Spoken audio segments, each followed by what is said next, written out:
আমাদের খেজুরি ১ নম্বর ব্লকের কামারদা এবং কলাগাছিয়া অঞ্চলের ঠাকুরচক এবং আমজাদনগর কৃষি উন্নয়ন সমিতি আজকে নির্বাচন ছিল।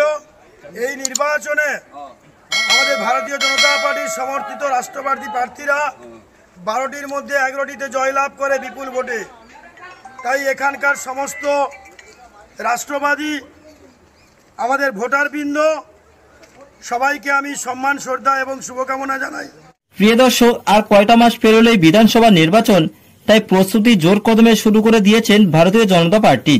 রাজ্যের মানচিত্রে অন্যতম গুরুত্বপূর্ণ একটি জেলা হচ্ছে পূর্ব মেদিনীপুর। গত বিধানসভা নির্বাচনে এই পূর্ব মেদিনীপুর নন্দীগ্রাম বিধানসভার কেন্দ্রে ভোটের লড়াইয়ে নেমেছিলেন মমতা ব্যানার্জি এবং বিরোধী নেতা শুভেন্দু অধিকারী। ফলাফল কি হয়েছিল সেটা কিন্তু সবাই জানেন। সময় যত এগিয়েছে তত এই বিজেপি পার্টির সংগঠন কিন্তু মজবুত হয়েছে বলে দাবি করেছেন শুভেন্দু অধিকারী। আর এইবার তার প্রমাণ কিন্তু আপনারা চোখেই দেখতে পেলেন। এইবার ছিল খেজুরি বিধানসভা এলাকায় কামারদা গ্রাম পঞ্চায়েতের আমজাদনগর ঠাকুরচক সমবায় কৃষি উন্নয়ন সমিতির নির্বাচন। সেই নির্বাচনে ১২টি আসনের মধ্যে ১১টি আসনে জয়লাভ করেছেন বিজেপি পার্টি। এই নির্বাচনকে কেন্দ্র করে সকাল থেকে ছিল টানটান উত্তেজনা। ফলে কোন রকম অপ্রীতির ঘটনা ছাড়াই বিকেল গড়িয়ে রেজাল্টের পর্ব এনে দেয় বিজেপির জয় জয়কার। শাসক দলকে পেছনে ফেলে দিয়ে একের পর এক আসনে জয়লাভ করেছেন বিজেপি পার্টি। অবশেষে রেজাল্টের শেষে জানা যায় ১২টি আসনের মধ্যে ১১টি আসনে জিতেছেন বিজেপি। মাত্র একটি আসনে জয়লাভ করেছেন তৃণমূলের সমর্থক সদস্যরা। এরপরে ওই এলাকায় গেরুয়া আবিরে মেতে ওঠেন বিজেপির সকল ছোট বড় কর্মীরা। জয়ের পর তাদের বক্তব্য, জনতাকে আমরা অভিনন্দন জানাই, তারা শাসক দলের বিরুদ্ধে বিজেপিকে ভোট দিয়ে আমাদের উপর ভরসা রেখেছে। প্রিয় দর্শক, চমকে উঠছেন মমতা ব্যানার্জি। তিনি যতই মুখে বলুক না কেন যে তিনি ২০২৬-এর নির্বাচনে আবার পুনরায় ক্ষমতায় আসবেন, কিন্তু কার্যত বাংলা দেখছে একের পর এক জায়গায় তৃণমূল ক্রমশ হারতেই আছে বিজেপির কাছে। সব জায়গায় দখল করে নিয়েছেন বিজেপি পার্টি।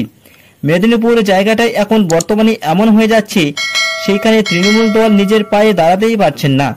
আপনারা জানেন সামনে ২০২৬-এর নির্বাচন আসছে, আর তার আগে বিজেপি পার্টি তৃণমূলের জায়গাগুলিকে একের পর এক কেড়ে নিয়েছেন। তৃণমূলের মাথা মমতা ব্যানার্জি এতটাই তিনি চিন্তায় পড়েছেন যে রাতে তিনি ঠিকঠাক ঘুমোতেই কিন্তু পারছেন না। বিজেপি পার্টি যেই গতিবেগে এগোচ্ছে, একে যদি আটকাতে না পারে তৃণমূল কংগ্রেস, তাহলেই তৃণমূলের সমস্ত নেতাদেরকে জেলের ভাত খেতেই হবে। খেজুরিতে আজ গেরুয়া ঝড়ের খুশির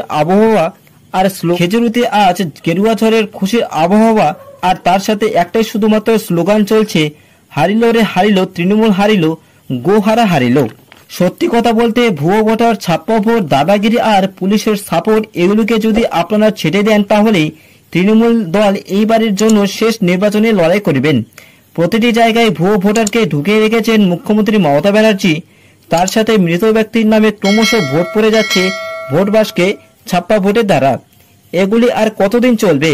মানুষ এখন বুঝতে পারছে এই সরকার মুসলিমদের সরকার, হিন্দুদের জন্য নয়। এই সরকার থাকলে শিক্ষিতরা রাস্তায় রাস্তায় চপ ঘুগনির দোকান দিতে কিন্তু বাধ্য হবে। প্রত্যেক কলেজে প্রত্যেক দিন ছোট বড় সমস্ত মেয়েরা ধর্ষিত হবে, আর ধর্ষিতদের বা যারা দোষী তাদের জন্য তৃণমূল সরকার বুক ফুলিয়ে তাদেরকে সুরক্ষা দেবে। আর নয় এই সরকার। বাংলা আর নিজের মেয়েকে চায় না, বাংলা চায় পরিবর্তন।